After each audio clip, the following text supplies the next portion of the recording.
மாண்புமிகு பேரவைத் தலைவர் அவர்களே, மாபெரும் தலைவர்கள் வழிநடத்திய மாண்பும் மாபெரும் வரலாற்று சிறப்பு கொண்ட இந்த சட்டமன்ற பேரவையின் 17வது சட்டமன்ற பேரவைக்கு நம்மையும் நம்ம தமிழக வெற்றி கழகத்தை சார்ந்த சட்டமன்ற உறுப்பினர்களையும் தேர்ந்தெடுத்து அனுப்பின நிரந்தரமாக என் நெஞ்சில் குடியிருக்கும் தாயன்புமிக்க தமிழக மக்கள் அனைவருக்கும் என்னுடைய மனப்பூர்வமான நன்றிகள். 17வது சட்டமன்ற கூட்டத்தொடரின் முதல் ஆளுநர் உரையின் மீதான நன்றி தெரிவிக்கும் தீர்மானத்திற்கு பதிலுரை வழங்க வாய்ப்பளித்த மாண்புமிகு பேரவைத் தலைவருக்கு நம் வணக்கத்தை தெரிவித்துக் கொள்கிறோம். மாண்புமிகு பேரவைத் தலைவர் அவர்களே, இந்த 17வது மாமன்றத்தில் அதிகப்படியான 12 கட்சிகளை சேர்ந்த பிரதிநிதிகள் தேர்ந்தெடுக்கப்பட்டிருக்கும். நாம கொள்கை ரீதியாகவும் நிலைப்பாடு ரீதியாகவும் வேறுபட்டு இருந்தாலும் மக்கள் பணி செய்வதுதான் நம்ம எல்லாருக்கும் பிரைமரியாக இருக்கிற ஒரே எய்ம். அந்த வகையில் தான் நம்ம எல்லாருமே நம்ம மக்களால் அங்கீகரிக்கப்பட்டு சட்டமன்றத்திற்கு வந்திருக்கிறோம்.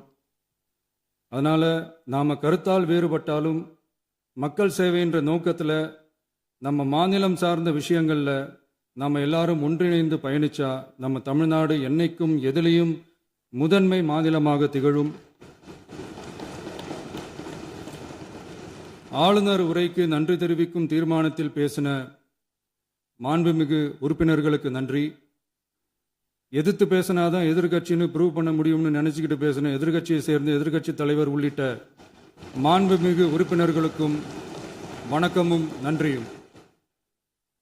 பதிலுரை வழங்குற அதே நேரத்தில் நம்மளை சட்டமன்ற உறுப்பினராக தேர்ந்தெடுத்த பெரம்பூர் தொகுதி மக்களுக்கு நம்மளோட நெஞ்சார்ந்த நன்றிகள்.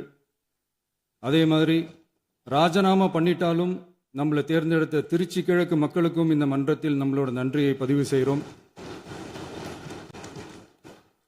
அப்புறம் நம்மளோட அரசியல் பயணத்தை பற்றியும் கொஞ்சம் பதிவு செய்ய விரும்புகிறோம். நாம் ஏதோ ஷூட்டிங்லேருந்து நேராக வந்து சிஎம் ஆன மாதிரியே சில பேர் ஒரு இமேஜ் கிரியேட் பண்ணுறாங்க. அவங்களுக்கு அவங்க ஆசைப்படுற லாங்குவேஜ்லேயே சொல்கிறோம், அது வெறும் ரீல் தான், ரியல் கிடையாது. ஒரு சாதாரண நடிகனாக தான் நம்ம கெரியர் தொடங்குச்சு. அப்புறம் அப்படியே சின்சியராக உழைச்சி மேலே வந்தோம். நம்ம கெரியரில் நாம் மேலே வந்ததுக்கு இந்த விஜய் ஒருத்தன் மட்டுமே காரணம் இல்லை, அவனோட உழைப்பு மட்டுமே காரணம் இல்லை. இந்த விஜயோட உழைப்புக்கும் உயர்வுக்கும் பின்னாடி இருக்கிற ஒட்டுமொத்த தமிழ்நாட்டு மக்களோட அன்பும் அரவணைப்பும் தான் காரணம். ஒவ்வொரு வீட்டில் இருக்க ஒவ்வொருத்தரும் நம்மளை அவங்க வீட்டில் ஒருத்தனா ஏற்றுக்கிட்டது தான் நமக்கு கடவுளும் மக்களும் தந்த மிகப்பெரிய வரம். அதுக்காகவே கடவுளுக்கு சமமான நம்மளோட சொந்தங்களான தமிழக மக்கள் அனைவருக்கும் மீண்டும் மீண்டும் நன்றி. இப்படி நம்மளை தாயன்போடு அள்ளி அரவணைச்ச தமிழ்நாட்டு மக்களுக்கு நாம் எப்படியெல்லாம் துணையாக இருந்தோம், எப்படியெல்லாம் மக்களோட மக்களாக இருந்தோம்னு சொல்கிறேன். 1990ஸ்லேயே ரசிகர் மன்றமாக இருந்தப்பவே மக்களுக்கு துணையாக நிற்க ஆரம்பித்தோம். அதுக்கப்புறம் நற்படி மன்றமாகவும் அதுக்கப்புறம் விஜய் மக்கள் இயக்கமாகவும் மாறி மக்களோட மக்களாக நின்றுக்கிட்டு இருந்தோம். 2008இல் ஈழத் தமிழருக்கு ஆதரவாக உண்ணாவிரதம் போராட்டம் செஞ்சோம். போர் முடிவுக்கு வரணும், நம்ம தொப்புள் கூடிய உறவுகளான ஈழத் தமிழர்களுக்கு பாதுகாப்பான நிம்மதியான ஒரு வாழ்வு கிடைக்கணும்னு அன்னைக்கே கோரிக்கை வச்சோம். 2009இல் ஆரம்பித்த விஜய் மக்கள் இயக்கம் வழியாக நம்மளோட மக்கள் நல பணிகளை எக்ஸ்டெண்ட் அண்ட் எக்ஸ்பேண்ட் பண்ணிக்கிட்டே வந்தோம். கல்விக்கு துணையாக இருந்தோம், சோஷியல் சர்வீஸ் செஞ்சோம், வெள்ள நிவாரணத்தில் துணையாக இருந்தோம், கொரோனா காலத்தில் மக்களுக்கு தோள் கொடுத்தோம்.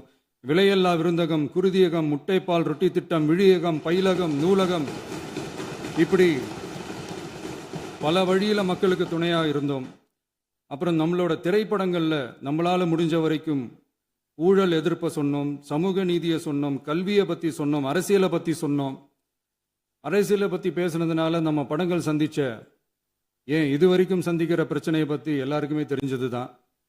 இது மட்டும் இல்லாமல் 2011இல் நாகப்பட்டினத்தில் மீனவர் பிரச்சனைகளுக்கு ஆதரவாக ஒரு பெரிய பொதுக்கூட்டம் நடத்தினோம். மீனவர்கள் மீதான தாக்குதலை கண்டித்து பேசி அதில் நம்மளோட எதிர்ப்பை பதிவு செஞ்சோம். 2017 ஜல்லிக்கட்டு போராட்டத்தில் தமிழர் பண்பாட்டு உரிமைக்கான நம்மளோட ஆதரவை தெரிவித்தோம். 2018 ஸ்டெர்லைட் போராட்டம் துப்பாக்கி சூட்டில் பாதிக்கப்பட்ட நம்ம சொந்தங்களை நேரில் சந்திச்சு ஆறுதல் சொன்னோம். 2021 உள்ளாட்சி தேர்தலில் விஜய் மக்கள் இயக்க வேட்பாளர்கள் போட்டியிட்டு ஜெயிச்சாங்க. கல்வி விருது விழா நடத்தி சிறந்த மதிப்பெண் பெற்ற மாணவ மாணவிகளுக்கு ஊக்கத்தொகையும் பரிசும் கொடுத்தோம். 2024 தமிழக வெற்றி கழகத்தை ஆரம்பிச்ச உடனேயே CAA-வை எதிர்த்து அறிக்கை விட்டோம். அரசியல் கட்சி ஆரம்பிச்சு விழுப்புரம் மாவட்டத்தில் விக்கிரவாண்டியில் நம்மளோட முதல் மாநில மாநாட்டிய வெற்றி கொள்கை திருவிழாவை நடத்தினோம். தந்தை பெரியார், பெருந்தலைவர் காமராஜர், அண்ணல் அம்பேத்கர், வீரமங்கை வேலுநாச்சியார், மக்கள் சேவகர் அஞ்சலை அம்மாள்னு நம்மளோட 5 கொள்கை தலைவர்களை அறிவிச்சோம். இந்தியாவிலே 2 பெண் ஆளுமைகளை கொள்கை தலைவர்கள் அறிவிச்ச ஒரே கட்சி நம்ம டிவிக்கு மட்டும்தான் என்ற பெருமையோடு அறிவிச்சோம். பெரியார் சொன்ன மாதிரியே அவர் சொன்னதில் நமக்கு ஏற்புடையதை மட்டும் எடுத்துக்கிட்டோம். அவரோட கடவுள் மறுப்பு கொள்கையில நமக்கு உடன்பாடு இல்லைன்னு ஓப்பனா அறிவிச்சோம். நமக்கு கடவுள் நம்பிக்கை உண்டுன்னு அறிவிச்சோம். யாரோட நம்பிக்கைக்கும் நாம் எதிரானவங்க இல்லைன்னு தெளிவா அறிவிச்சோம். பெண் கல்வி, பெண்கள் முன்னேற்றம், சமூக சீர்திருத்தம், சமூக நீதி, இப்படி பெரியாரோட கருத்துக்களை நிறையவே ஏத்துக்கிட்டோம்னு அறிவிச்சோம். அண்ணல் அம்பேத்கரோட சம வாய்ப்பு, சமநீதி, சமத்துவத்தை ஃபாலோ பண்ணுவோம்னு அறிவிச்சோம். பெருந்தலைவர் காமராஜரோட மதச்சார்பின்மையை ஏத்துக்கிட்டதோட அவரோட நேர்மையான நிர்வாகத்தையே ஒரு கொள்கையா ஏத்துக்கிட்டோம்னு அறிவிச்சோம். வீரமங்கை வேலு நாச்சியாரோட மண் மீட்பையும் சமூக நல்லிணக்கத்தையும் பின்பற்றுவோம்னு அறிவிச்சோம். மக்கள் சேவகர் அஞ்சலை அம்மாளோட விடுதலை வேட்கையையும் மக்களோட வாழ்வாதாரத்துக்காக உறுதியாக நிற்கிறதையும் பின்பற்றுவோம்னு சொன்னோம். எல்லாருக்கும் எல்லாமும் கிடைக்கணும், எம் மதமும் நம் மதம்னு சொல்லி மதச்சார்பற்ற சமூக நீதி தான் நம்ம கொள்கைன்னு அறிவிச்சோம். நம்ம கொள்கை எதிரி யாரு, அரசியல் எதிரி யாருன்னு ஓப்பனா அறிவிச்சோம். எல்லாத்துக்கும் மேல பிறப்புக்கும் எல்லா உயிர்க்கும்ன்றத நம்மளோட அடிப்படை அரசியல் கோட்பாட்டா அறிவிச்சுட்டு தான் அரசியலுக்கே வந்தோம். நம்ம மதுரை மாநாட்டில் நம்மளோட தேர்தல் அரசியல் மற்றும் ஆட்சி அதிகார அரசியல் வழிகாட்டியா அறிஞர் அண்ணாவையும் புரட்சி தலைவர் எம்ஜிஆரையும் ஏத்துக்கிட்டதா அறிவிச்சோம். அப்புறம் இன்னனையும் நாம் இங்க பதிவு செஞ்சே ஆகணும். எல்லாரும் கட்சி ஆரம்பிச்சுட்டு தான் ஒவ்வொரு வீட்டுக்குள்ளேயும் போவாங்க. ஆனா நாம ஒவ்வொரு வீட்டுக்குள்ளேயும் போனதுக்கு அப்புறம் தான் கட்சியவே ஆரம்பிச்சிருக்கிறோம். ஒவ்வொரு வீட்டில் ஒவ்வொருத்தரும் நம்மளை அவங்க பிள்ளையா, மகனா, அண்ணனா, தம்பியா ஏத்துக்கிட்டதும் இயல்பா நடந்துச்சு. தமிழ்நாட்டு மக்களோட மனசுக்குள்ள போறதுக்கு நாம பட்ட பாடு நமக்கு மட்டும்தான் தெரியும். இதெல்லாம் புரிஞ்சாலும் புரியாத மாதிரி இருக்கிறவங்க தான் நம்மள நடிகன் என்று சொல்லியும் நம்ம கட்சியை நடிகன் கட்சின்னு சொல்லியும் சில நக்கல், நையாண்டி இதெல்லாம் பேசுவாங்க. அதை பத்தி நமக்கு கவலை இல்லைன்னு வைங்க. இப்படி நம்ம அரசியல் பயணம் ரொம்ப டிரான்ஸ்பரண்டா தான் ஆரம்பிச்சிருக்கு. இந்த 2026 தேர்தலில் கூட்டணியே இல்லாமல் தனியா நின்னோம். மக்கள் நம்மளை தெளிவா புரிஞ்சுக்கிட்டதாலையும் நம்ம டிவிகே தோழர்களோட உழைப்பாலையும் நாம 35% வாக்குகளை வாங்கினோம். 1,72,00,000 வாக்குகளோட தமிழ்நாட்டிலேயே தனி பெரும் கட்சியா வந்தோம். தமிழக மக்களாலையும் நம்மளோட ஆதரவு இயக்கங்களாலையும் இதோ இன்னைக்கு இங்க நம்ம டிவிகே ஆளும் கட்சியா உட்கார்ந்துருக்கிறோம். இந்த ஆளும் கட்சியா ஆனதும் அவ்வளவு சாதாரணமாலாம் நடந்துடல. 2.25 வருஷத்துல ஆட்சிக்கு வந்துட்டீங்கன்னு ரொம்ப கிண்டலா கேலியா சிலர் பேசுறாங்க. எங்களோட இந்த 2.25 வருஷ டிராவல்ல எவ்வளவு வலியும் வேதனையும் இருக்குது. நம்மளோட மக்கள் சந்திப்புக்கே அவ்வளவு இடையூறு, அவ்வளவு தடைகள், ஊர் உலகத்துல யாருக்கும் இல்லாத ஒன்னா நமக்கு மட்டுமேன்னு தனியா ஸ்பெஷலா எக்ஸ்க்ளூசிவா நிறைய நிபந்தனைகள், நெருக்கடிகள், கட்டுப்பாடுகள், நம்மளை சந்திக்க வர்ற மக்களுக்கு சரியான பாதுகாப்பு இல்லாம, நம்ம கூட்ட நிகழ்ச்சிக்கு போதுமான பாதுகாப்பு இல்லாமன்னு இன்னும் வெளியே சொல்ல முடியாத நிறைய சூழ்ச்சிகள் எல்லாத்தையும் தாண்டி தான் நாம் இந்த இடத்துக்கு வந்திருக்கிறோம். But still miles to go. நம்ம டிராவல்ல எல்லாத்துக்கும் உச்சமா நம்மளோட சொந்தங்கள், நம்மளோட உறவுகள், 41 பேர் கரூர் சம்பவத்தில் இழந்த வேதனை எல்லாம் எப்படி சொல்றதுனே தெரியல. நம்ம மனசை விட்டு என்னைக்கும் அந்த வலியும் வேதனையும் நீங்கவே நீங்காது. அதுலேயும் நம்ம மேலேயே பழி போட்ட கொடுமையெல்லாம் இருக்கும் பாருங்க, அதெல்லாம் வேற லெவலுங்க. என்னத்துக்கு அப்படியெல்லாம் செஞ்சாங்கன்னு தெரியல. அரசியல்னா இப்படியெல்லாம் கொடூரமா இருக்கணுமா என்ன? சரி விடுங்க. இந்த விஜய் இவனோட மக்களுக்காக எதையும் தாங்க தயாராகிட்டான். இவ்வளவு பெயின்ஃபுல்லான நம்ம பொலிட்டிக்கல் டிராவல்ல நம்மளோட மிகப்பெரிய ஆறுதலும் பலமும் என்ன தெரியுமா? என் நெஞ்சில் குடியிருக்கும் என்னோட தமிழ்நாட்டு மக்களும், என் உயிருக்கு உயிரான என்னோட தோழர்களும் தான். அவங்களோட பலத்தால தான். அன்னைக்கு 1967 முன்னாள் முதல்வர் மாண்புமிகு அறிஞர் அண்ணா அவர்கள் தலைமையில் அமைஞ்ச சாமானியர்களோட ஆட்சி மாதிரி 1977 முன்னாள் முதல்வர் மாண்புமிகு புரட்சி தலைவர் எம்ஜிஆர் அவர்கள் தலைமையில் அமைஞ்ச மிக சாமானியர்களோட ஆட்சி மாதிரி இதோ இன்னைக்கு அதே வரிசையில் 2026 சட்டமன்ற தேர்தலில் இந்த விஜயோட தோழர்கள் இடம்பெற்ற ஒரு மிக மிக சாமானியர்களின் ஆட்சி அமைஞ்சிருக்கு. வாகை சூடும் வரலாறு திரும்பி இருக்கிறது. இப்படி ஒரு தீர்ப்பை மக்கள் அளிச்சதுனால தான் தமிழக வரலாற்றில் ஒரு மகத்தான கூட்டணி ஆட்சியை நாம் அமைச்சிருக்கிறோம். இளைஞர்களால் என்ன செய்ய முடியும், பெண்களால் என்ன செய்ய முடியும்னு கேட்டவங்களுக்கான பதில் தான் இன்னைக்கு அமைஞ்சிருக்கிற நம்ம ஆட்சி. ஒரே ஒரு குடும்பம் மட்டும் முக்கியம்னு சொல்றது நம்மளோட ஆட்சி அதிகார அரசியல் இல்லை. தமிழ்நாட்டில் இருக்கிற ஒவ்வொரு குடும்பமும் முக்கியம்னு சொல்றது தான் நம்ம அரசியல். நம்மளோட ஆட்சி அதிகாரம் அதான் நம்மளோட மனசாட்சி உள்ள மக்களாட்சி. இந்த 2026 தேர்தலில் யாராலும் உடைக்கவே முடியாதுன்னு சொன்ன மதத்தை உடைச்சோம், சாதியை உடைச்சோம், முக்கியமா காசு கொடுத்து ஓட்டு வாங்குற ஒரு நச்சு கலாச்சாரத்தையே சுக்கு நூறா தூள் தூளா உடைச்சிருந்தோம். நாம கிளீன் கவர்னன்ஸ் அண்ட் குட் கவர்னன்ஸ்ல உறுதியா இருக்கிறோம். இப்ப மட்டும் இல்லை, எப்பவுமே இப்படிதான் இருப்போம். இதுல 100% இது உண்மைன்றதுனால தான் பாரம்பரியமான தினத்தந்தி பத்திரிகை ஊழலின் ஊற்றுக்கண் அடைக்கப்படுகிறதுன்னு 16/6/2026 அன்னைக்கு ஒரு தலையங்கமே எழுதியிருக்கு. ஒரு தவறு செய்தால் அது தெரிந்து செய்தால் அவன் தேவன் என்றாலும் விடமாட்டேன் என்று எம்ஜிஆர் அன்று பாடினார். அதை இன்று விஜய் செயலில் காட்டுகிறார்னு அந்த எடிட்டோரியல்ல எழுதியிருக்கு. இந்த நேரத்தில் தினத்தந்திக்கு நம்மளோட நன்றியை தெரிவிச்சுக்கிறோம். அரசியலுக்கு வந்து 2 வருஷம் தான் ஆகுது. உங்களுக்கு என்ன தெரியும், உங்களால என்ன முடியும்னு கேலியா கேட்டவங்களுக்கு தினத்தந்தியோட பதிலை இப்போதைக்கு போதும்னு நினைக்கிறேன். என்னென்னமோ செய்வான்னு சொல்றானே இந்த விஜய், பல வருஷமா இருக்கிற ஒரு பதவி வெறி பிடிச்ச அரசியலை உடைச்சி எப்படி செய்வான்னு நம்ம மக்களை யோசிச்சிருவாங்க. இதோ இப்போ நம்ம மக்களுக்கு புரிஞ்சிருக்கும். இப்பவும் சொல்றோம், இது வெறும் ஆரம்பம் தாங்க. இந்த மாபெரும் சபையிலிருந்து கேட்கிற மக்களே, நமக்கு கொஞ்சம் அவகாசம் கொடுங்க. இதுக்கு முன்னாடி, அதாவது 2017 கடைசியில இருந்து 2026 ஏப்ரல் வரைக்கும் இருந்த புண்ணியவான்கள் ஆட்சியில ஒவ்வொரு டிபார்ட்மெண்ட்லையும் போட்ட ஏராளமான ஓட்டைகளை அடைச்சிக்கிட்டே படிப்படியா மக்களுக்கு நல்லதையும் செஞ்சுக்கிட்டே வருவோம். அதனாலதான் நமக்கு எதிராக யார் யாரோ சேரவே மாட்டாங்கன்னு நினைச்சவங்கலாம் ஒன்னா சேர்றாங்க. நம்ம ஆட்சிக்கு டேட்டு குறிக்கிறாங்க.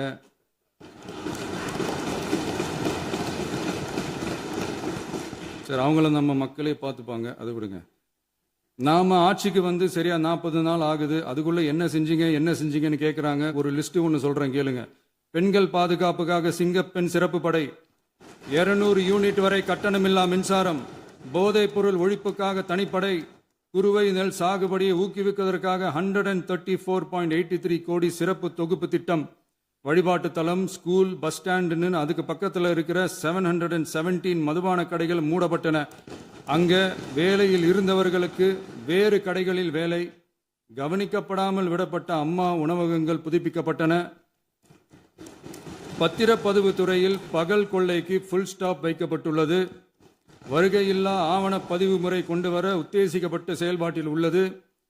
அரசு மற்றும் தனியார் மருத்துவமனையில் ஸ்கேன் மையங்களில் கருவுறுவதற்கு முன் மற்றும் பின் ஏற்படும் தவறுகளை கண்காணிக்கவும், மருத்துவ நிறுவனம் முறைப்படுத்தும் சட்ட விதிகள் பின்பற்றப்படுகிறதா என கண்காணிக்கவும், மருத்துவ மற்றும் ஊரக பணிகள் இயக்கத்தின் பயன்பாட்டிற்காக 40 புதிய வாகனங்கள் வழங்கப்பட்டுள்ளது. கூட்டுறவு வங்கியின் ஏழை எளிய மக்கள் வாங்கிய கடனுக்கு முதல் முத்தாய்ப்பாக ரூபாய் 2045 கோடி தள்ளுபடி வழங்கி ஆணையிடப்பட்டுள்ளது. ஒன்றிய அரசிடம் கேட்டுக்கொண்டதற்கிணங்க கடந்த 2 வருடமாக நிறுத்தி வைக்கப்பட்ட இருந்த ஜல் ஜீவன் மிஷன் திட்டம் புதுப்பிக்கப்பட்டு ஜல் ஜீவன் மிஷன் திட்டம் 2.0 நடைமுறைக்கு கொண்டு வரப்பட்டுள்ளது. 18,500 கோடி அளவில் உறுதியளிக்கப்பட்ட காஞ்சிபுரம் மாவட்டத்தில் மைய விரிவாக்க திட்டம், கோயம்புத்தூரில் மின்னணு பொருட்கள் மற்றும் மின்னணு அமைப்புகள் உற்பத்தி திட்டம், மற்றும் திருவள்ளூர் மாவட்டத்தில் காட்டுப்பள்ளி LNT கப்பல் கட்டும் தளம் விரிவாக்க திட்டத்திற்கு ஒப்பந்தங்கள் போடப்பட்டுள்ளன. அனைத்து நிர்வாக நடவடிக்கைகளும் மின்னணு முறையில் மாற்றம் கொண்டு வர நடவடிக்கை எடுக்கப்பட்டு வருகிறது. சட்டவிரோத கல்குவாரி மற்றும் அனுமதியின்றி கனிமங்களை எடுத்துச் செல்வது தடுக்கப்பட்டுள்ளது. பல்வேறு குவாரிகள் சீல் வைக்கப்பட்டுள்ளன. கனிமங்களை கண்காணிப்பது, எல்லைகளை நிர்ணயிப்பது மற்றும் ஆளில்லா விமானம் மூலம் அளவீடு செய்வது போன்றவற்றை செயல்படுத்துவதற்கான பணிகள் மேற்கொள்ளப்பட்டு வருகின்றன. அனைத்து துறைகளிலும் அலுவலர் தலையீடு இல்லாமல் லஞ்ச லாவண்யமற்ற தமிழகத்தை உருவாக்க அனைத்து நடவடிக்கைகளும் முடுக்கிவிடப்பட்டுள்ளது.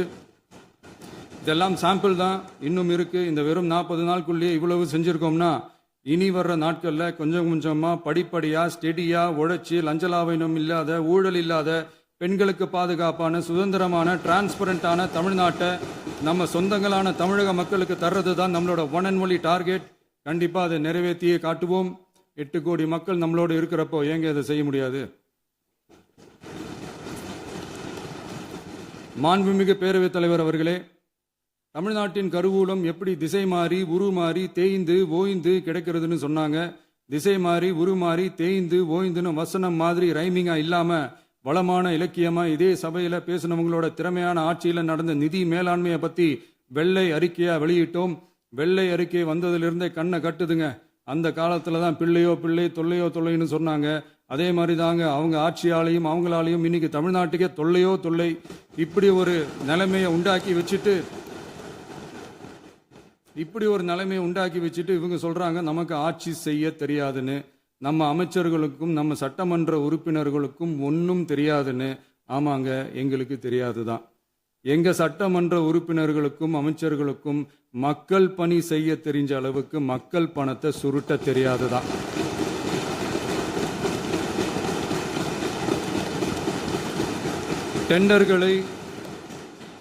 டெண்டர்களை முறைப்படுத்த தெரிஞ்ச அளவுக்கு அதோட ரேட்டை உயர்த்தி ஊழல் செய்ய தெரியாதுதான். பதவி உயர்வு வழங்கவும் பணி இடமாற்றம் கலந்தாய்வு நடத்தவும் தெரியுமே தவிர பதவி உயர்வுக்கும் பணியிட மாற்றத்திற்கும் பணம் பறிக்க தெரியாதுதான். புதிய பணியிடங்கள் உருவாக்க தெரியுமே தவிர அந்த பணியிடங்களை பணத்துக்கு விற்க தெரியாதுதான். கோயில்களில் நடக்கிற நிர்வாக சீர்கேட்ட தடுக்க நீங்க பேசுங்க, நீங்க கண்டிப்பா பண்ணுங்க. கோயில்களில் நடக்கிற நிர்வாக சீர்கேட்ட தடுக்க தெரியுமே தவிர கோயில் பணத்தை கொள்ளையடிக்க தெரியாதுதான். தங்கத்தை உருக்கி தாரை வார்க்க தெரியாதுதான். கனிம வளத்தை பாதுகாக்க தெரிஞ்ச அளவுக்கு கனிமத்தை வித்து கொள்ளையடிக்க தெரியாதுதான். அரசு வருமானத்தை அரசு கஜானாவுக்கு மாற்ற தெரிஞ்ச அளவுக்கு அந்த பணத்தை தனிப்பட்ட கஜானாவுக்கு மடை மாற்ற தெரியாதுதான். போதை கலாச்சாரத்தை தடுக்க தெரிஞ்சவங்களுக்கு போதை கலாச்சாரத்தை வளர்க்க தெரியாதுதான். நம்ம குடும்பத்தில் இருக்கிற பாட்டி, அம்மா, அக்கா, தங்கச்சி, குழந்தைங்களை, பெண்களை மதிக்க தெரிஞ்சவங்களுக்கு ஓசி பஸ், 1000 ரூபாய் கேஸு, இப்படியெல்லாம் பேச தெரியாதுதான். எங்க உறுப்பினர்களுக்கும் அமைச்சர்களுக்கும் மக்கள் சேவை தெரிந்த அளவிற்கு சுயநல தேவையை செஞ்சிக்க தெரியாதுதான். அதனாலதான் சொல்றோம், எங்களை பார்த்து எதுவும் தெரியாதுன்னு சொல்றவங்களுக்கு சொல்றோம், இதெல்லாம் எங்களுக்கு தெரியாதுதான். உங்களை மாதிரி முறைகேடுகளை செய்யறத நாங்க தெரிஞ்சுக்கவும் போறதில்ல, தெரிஞ்சுக்கவும் ஆசைப்படல. அதை கடைசி வரைக்கும் எங்களுக்கு தெரியாமலே இருந்துட்டு போகட்டும். அதனால நாங்களும் எங்க மக்களும் வெரி வெரி ஹாப்பி தான். மாண்புமிகு பேரவைத் தலைவர் அவர்களே, எதிர்ப்பவர்கள் எதிர்க்கட்சி என்பதற்காக எங்கள் ஆட்சி மீது 1000 பழி போடலாம். ஆனாலும் தமிழக மக்களுக்கு உண்மையை உணர்த்த வேண்டியது நம்மளோட கடமை. மின்வெட்டை பொறுத்தவரை தமிழ்நாடு மின்மிகை மாநிலமாக இருந்தாலும் கடந்த காலங்களில் ஏற்பட்ட நிர்வாக குளறுபடிகளும் மின்சார சாதனங்கள் மற்றும் மின் மாற்றிகளில் ஏற்படும் பழுதாலும் வேண்டுமென்றே சிலரின் நடவடிக்கைகளாலும் இந்த மின்வெட்டிற்கு காரணமாக உள்ளது. மின் விநியோக மீட்பு நடவடிக்கைகளை ஒருங்கிணைப்பதற்காக எதிர்பாராமல் இரவு நேரங்களில் ஏற்படும் மின் தடங்களை விரைந்து சரி செய்வதில் 10 உயர்மட்ட கண்காணிப்பு குழுக்கள், மற்றும் 125 சிறப்பு மின் தடை நீக்க ரோந்து வாகனங்கள் வழங்கப்பட்டு 24 மணி நேரமும் கண்காணிக்கப்படுகிறது. கூடுதலாக தற்போது 77 புதிய மின் தடை நீக்க மையங்களும் உருவாக்கப்பட்டுள்ளன. விரைவில் இந்த மின்வெட்டு நிலைமை அறவே நீக்கப்படும். மாண்புமிகு பேரவைத் தலைவர் அவர்களே, நம்ம விவசாயிகள் எல்லாரும் நம்மளை நல்லா புரிஞ்சுக்கிட்டு தமிழக வெற்றி கழகத்தை ஏற்றுக்கிட்டாலும் எதிர்கட்சிகளோட தூண்டுதலால் சில இடங்களில் சில போராட்டங்கள் நடக்குது. எதிர்கட்சிகள் என்னதான் சித்து வேலை செஞ்சாலும் விவசாய பெருமக்கள் எல்லாரும் நம்ம ஆட்சி அவங்களுக்கான ஆட்சி தான் நல்லா புரிஞ்சுதான் வச்சிருக்கிறாங்க. இந்த வருஷம் எல்னினோ விளைவா எப்பவும் இருக்கிறத விட இந்த டைம் மழை குறையுங்கிறதையும் நம்ம விவசாயிகள் உணர்ந்து தான் இருப்பாங்க. இருந்தாலும் நம்ம அரசு நம்ம விவசாயிகளோட வாழ்வாதாரத்துக்காக பக்கபலமாகவும் உறுதியாகவும் துணை நிற்கும்ங்கிறத தெரிவிச்சுக்கிறோம். நம்ம தமிழகத்தில் ஏற்கனவே நடந்த அதி அற்புதமான சூப்பரான நிர்வாக திறன் கொண்ட 50 வருஷ அரசியல் அனுபவம் கொண்ட 2.0, 3.0, 4.0 பல 0.0 மாடல் ஆட்சி நடத்த கனவு கண்டவங்களோட அட்டகாசமான ஆட்சிக்காரங்க பல்வேறு விதமான நிதி நெருக்கடியை நம்ம மக்களுக்கும் நமக்கும் பரிசா கொடுத்துட்டு போய் இருந்தாலும் கூட்டுறவு வங்கிகளின் மூலம் 75,000 வரை பயிர்கடன் பெற்று குறு சிறு இதர பெரு விவசாயிகளுக்கு 100% முழுமையான பயிர்கடன் தள்ளுபடியும் 75,000க்கு மேல் கடன் பெற்றவர்களுக்கு குறைந்தபட்சமாக 35,000 பண பயன் கிடைக்கும் அளவிற்கு மொத்தம் 14,43,504 விவசாயிகளுக்கு ரூபாய் 5,932.23 கோடி பயிர்கடன் தள்ளுபடி வழங்கப்பட்டுள்ளது. மாண்புமிகு பேரவைத் தலைவர் அவர்களே, நாம ஒன்றியத்தில் கூட்டுறவு கூட்டாட்சி, மாநிலத்தில் சுயாட்சி என்ற கொள்கையை கொண்டவங்க தான் ஏற்கனவே அறிவிச்சிருக்கிறோம். தற்போதைய ஒன்றிய அரசு சார்ந்த கட்சியுடன் அரசியலில் கொள்கை அளவில் நேர் எதிராக நிற்கிறவங்க தான் நாம.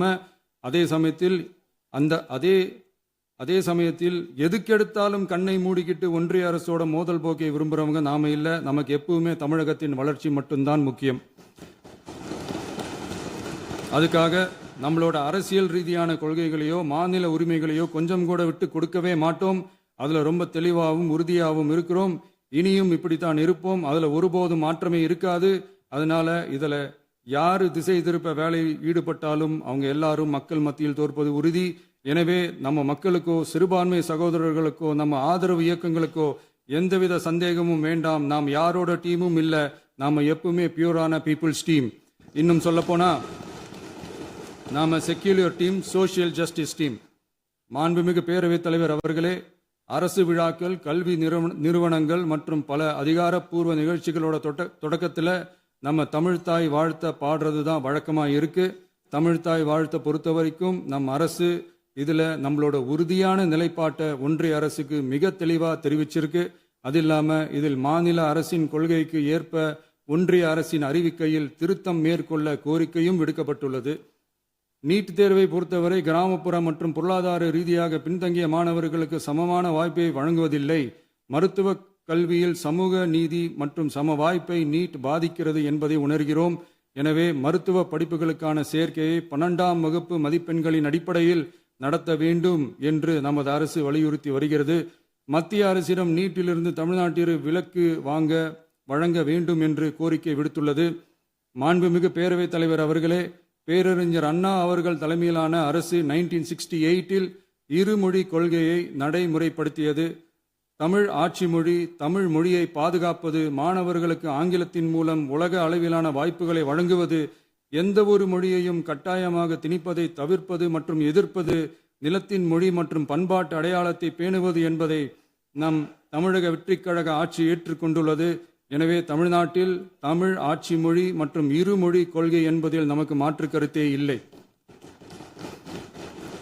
மாண்புமிகு பேரவைத் தலைவர் அவர்களே, கடந்த 11/6/2026 அன்று நடந்த நிதி ஆயோக் கூட்டத்தில் தமிழ்நாடு அரசின் சார்பாக கலந்து கொண்டு வறுமையற்ற தமிழ்நாடு இயக்கம் உருவாக்க தேவையான நிதியையும், தமிழ்நாட்டுக்கு 2 எய்ம்ஸ் மருத்துவமனைகளை தருமாறும், மருத்துவம் மற்றும் பல் மருத்துவ படிப்பிற்கு 12ஆம் வகுப்பு மதிப்பின் அடிப்படையில் இடங்களை நிரப்புதல் குறித்தும், செயற்கை நுண்ணறிவு தொடக்க நிறுவன வளர்ப்பு மையங்கள் தமிழ்நாட்டில் அமைக்கவும், இளைஞர் திறன் மற்றும் வேலைவாய்ப்பு இயக்கம் செயல்படுத்த வேண்டியும், பெண்கள் தலைமையிலான வளர்ச்சி குறித்தும், மீனவ சமுதாயங்களின் வாழ்வாதாரம் மற்றும் மீன்பிடி படகுகள் மற்றும் மீனவர்களை விடுவித்தல் குறித்து நிரந்தர நடவடிக்கை எடுக்க வேண்டியும், காலநிலை தாங்கும் தன்மை பெருந்திட்டம் 2045 கீழ் விண்வெளி உற்பத்தி மையத்தை தேசிய விண்வெளி உற்பத்தி மையமாக அறிவிக்க கோரியும், தமிழ்நாட்டில் சாலை போக்குவரத்து, நெடுஞ்சாலை மற்றும் ரயில்வே அமைச்சகத்தின் மேம்பாட்டு குறித்தும், அனைத்து கிராமங்களையும் டிஜிட்டல் இணைப்பு வசதி ஏற்படுத்துதல் குறித்தும், கூட்டு குடிநீர் திட்டம் தொடரவும், அரசின் விழாக்களில் தமிழ்தாய் வாழ்த்துக்கான முதலிடத்திற்கான கோரிக்கையும், மேகதாது அணை கட்டுமான நிறுத்தத்தை உறுதிப்படுத்தவும், மாநிலத்தின் மீது மும்மொழி கொள்கையை வற்புறுத்தாமல் புதிய கல்விக் கொள்கையை திணிக்காமல் தமிழகத்திற்கான கல்வித்தொகை ரூபாய் 3284 கோடியை விடுவிக்க கோரியும், ஆண்டுதோறும் 5 லட்சம் இளைஞர்களுக்கு உதவித்தொகையுடன் கூடிய பணியினை தொழில்நுட்ப பயிற்சி வழங்க ஒத்துழைப்பு வழங்குமாறும், ஒகேனக்கல் 3ஆம் கட்ட கூட்டு குடிநீர் திட்டத்திற்கான நிதி ரூபாய் 2283.40 விடுவிக்கவும், வேலை வாய்ப்பு மற்றும் வாழ்வாதாரத்துக்கான உத்தரவாத திட்டத்தின் கீழ் வேலை வாய்ப்புகளை உருவாக்க உடனடி நடவடிக்கை மேற்கொள்ள வேண்டியும் மற்றும் திருக்குறளை தேசிய இலக்கியமாக அறிவிக்குமாறும் தமிழ்நாடு சார்பில் பேசியுள்ளோம் என்பதை தெரிவித்துக் கொள்கிறோம். மாண்புமிகு பேரவைத் தலைவர் அவர்களே, அண்டை மாநிலங்களுடனான நட்புறவு ஒரு மாநிலத்தின் வளர்ச்சிக்கும் நாட்டின் ஒற்றுமைக்கும் மிகவும் அவசியமானது. தமிழ்நாடு தனது அண்டை மாநிலங்களுடன் நதி நீர் பங்கீடு, பொருளாதாரம், கல்வி, கலாச்சாரம் மற்றும் போக்குவரத்து துறைகளில் நல்லுறவை பேணி வருகிறது. பரஸ்பர மரியாதை, ஒத்துழைப்பு மற்றும் கூட்டாட்சி தத்துவத்தின் அடிப்படையில் அண்டை மாநிலங்களுடனான நட்புறவை வலுப்படுத்தவும் நமது ஆட்சியில் காக்கப்படுகிறது. மாண்புமிகு பேரவைத் தலைவர் அவர்களே, சட்டம் ஒழுங்கை பற்றி பேச்சு வந்தது. சட்டம் ஒழுங்கு சரியா இருக்கணும் அப்படின்றதுல எங்களுக்கு மாற்று கருத்தே கிடையாது. கண்டிப்பாக லா அண்ட் ஆர்டர் கரெக்டாக இருக்கணும், கரெக்டாக இருக்கும், இருக்க வைப்போம். அதே மாதிரி பெண்கள் பாதிக்கப்படுறதையும் இங்கே யாராலையும் சகிச்சிக்கவே முடியாது. அதுக்கான கடுமையான நடவடிக்கைகள் நம்ம அரசு எடுத்துக்கிட்டு இருக்கிறோம். இந்த சிங்கப்பெண் சிறப்பு அதிரடிப்படை கூட அதுக்கான ஒரு ஃபர்ஸ்ட் ஸ்டெப் தான். அதே மாதிரி இந்த போதைப் பொருள் நடமாட்டம், அதை கண்ட்ரோல் பண்ணுறதுக்கும் நம்ம அரசு கடுமையான நடவடிக்கைகள் எடுத்துக்கிட்டு இருக்கிறோம். அதையும் கண்டினியூ பண்ணி எடுப்போம். மாண்புமிகு பேரவைத் தலைவர் அவர்களே, இப்போ நான் சொன்ன இந்த பிரச்சனைகள்லாம் இந்த 2026 போன மாதம் மே மாதம் 10ஆம் தேதி புதுசாக வந்துடல. இதெல்லாம் பல வருஷமாக இருக்கிற பிரச்சனைகள் தான், பல வருஷமாக கண்டுக்காமல் விட்ட பிரச்சனைகள் தான். இன்னைக்கு எதிர்கட்சிக்காரங்க அதை பற்றி கேட்கும் போது எனக்கு அது அக்கறையாக தெரியல, அவதூறு அரசியலாக தான் தெரியுது, பழி போடுற அரசியலாக தான் தெரியுது. இப்படி அவதூறு பழி போடுறவங்கள பார்த்து ஒன்றே ஒன்று தான் கேட்கணும்னு தோணுது. கடந்த 9-10 மாசமா நம்ம ஸ்டேட்டில் சட்டம் ஒழுங்கு டிஜிபியே இல்லை. சட்டம் ஒழுங்கு டிஜிபியை போடுங்கன்னு சொல்லி எல்லாம் ஓஞ்சி போயிட்டோம். போன ஆட்சியில் நடந்ததுக்கெல்லாம் இப்போதான் விடையே கண்டுபிடிக்கிறோம் நம்ம ஆட்சியில்.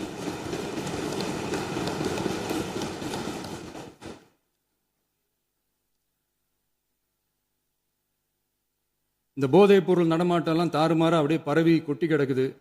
இதெல்லாம் இனிஷியல் ஸ்டேஜ்லேயே யார் கண்ட்ரோல் பண்ணியிருக்கணும்? போலீஸ் டிபார்ட்மெண்ட் அப்போ யார் கையில் இருந்தது? இத்தனை கேள்வி நம்மளை பார்த்து கேட்குறாங்களே, ஒரே ஒரு கேள்வி தான் நான் கேட்கணும்னு தோணுது. போலீஸ் டிபார்ட்மெண்ட்டை கையில் வச்சுக்கிட்டே பிகினிங்லேயே இனிஷியல் ஸ்டேஜ்லேயே இந்த போதைப் பொருள் நடமாட்டத்தை ஏன் கண்ட்ரோல் பண்ணலை? மனசாட்சி உள்ளவங்க இந்த பிரச்சனையெல்லாம் ஏன் நடக்குதுன்றது அவங்களுக்கே நல்லா தெரியும். இன்னைக்கு சட்டம் ஒழுங்கை பற்றி கேள்வி கேட்கக்கூடாதா அப்படின்னா தாராளமாக கேட்கலாம். இது ஜனநாயக அரசு, மன்னராட்சிலாம் கிடையாது, மனசாட்சி உள்ள மக்களாட்சி. அதனால் கேள்வி கேட்கலாம், எல்லாருக்கும் எல்லா உரிமையும் உண்டு. விமர்சனம் செய்யலாம், எல்லாருக்கும் எல்லா உரிமையும் உண்டு. ஆனால் நம்ம ஆட்சியில் என்ன நடவடிக்கைகள் எடுத்திருக்கோன்றது தெரிஞ்சுக்கிட்டு அதுக்கேற்ற மாதிரி ஒரு நடுநிலையாக பேசுனீங்கன்னா கொஞ்சம் நல்லாயிருக்கும். சட்டம் ஒழுங்கை பற்றி யாருக்கு என்ன யோசனை இருந்தாலும், மக்கள் நலனுக்காக யாருக்கு என்ன யோசனை இருந்தாலும் அதை தாராளமாக சொல்லலாம். நம்ம அரசு அது காது கொடுத்து கேட்கும். ஆனால் நம்ம அரசினுடைய நிர்வாகத்திறன் அதை பற்றி பேசுகிறவங்களுக்கு இந்த ஊரடிச்சு உலையில போட்டு ஊழல் மேலே ஊழலாக செஞ்சுக்கிட்டு அதுலேருந்து தப்பிக்கிறதுக்கு பேர் தான் நிர்வாகத்திறன் அப்படின்னு சொன்னால், அப்படிப்பட்ட ஒரு ஊழல் செய்கிற நிர்வாகத்திறனை நம்ம அரசு ஒரு நாளும் செய்யாது. பொட்டி பெட்டியாக பணத்தை வச்சுக்கிட்டு, பெட்டியை வச்சே எல்லாம் செஞ்சுக்கிட்டு, போதைப் பொருள் பாதுகாவல் கழக மாடல் அரசாங்கம் செஞ்ச ஒவ்வொரு ஊழலாக வெளியில் வந்துக்கிட்டு இருக்கு. டாஸ்மாகில் அது என்னப்பா அது பேரு, பார்ட்டி ஃபண்ட் கட்சி நிதி அப்படின்ற பேரில் அடித்த கொள்ளையெல்லாம் ஒன்று ஒன்றா இப்போ கவர்மெண்ட்டோட கஜானாவுக்குள்ளே கொண்டு சேர்த்துக்கிட்டே இருக்கிறோம். உட்காருங்க. மாண்புமிகு முதல்வர்கள் பதில் உரைக்கு பிறகு முதல்வர் பதில் உரைக்கு பிறகு நேரம் தரேன். அப்போ பேசட்டும், அவங்க பேசட்டும், அவங்கள பேச அனுமதி. உட்காருங்க உட்காருங்க.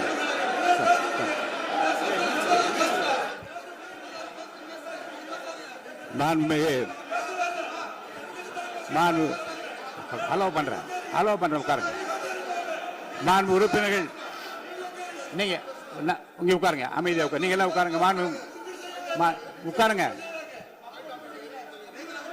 உட்காருங்க.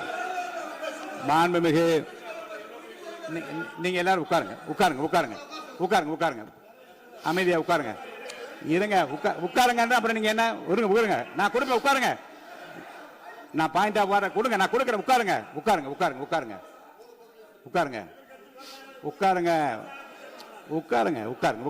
உட்காருங்க. மாண்புமிகு முதல்வர் அவர்கள்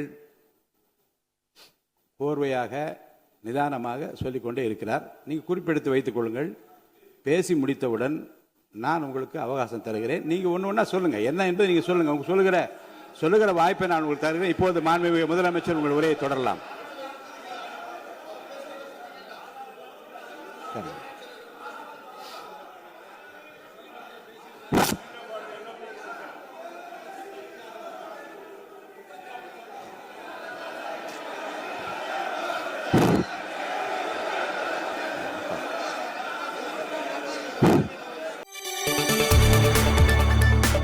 കൂടുതൽ വാർത്തകൾക്ക് news 18 Keralam YouTube channel subscribe ചെയ്യുക.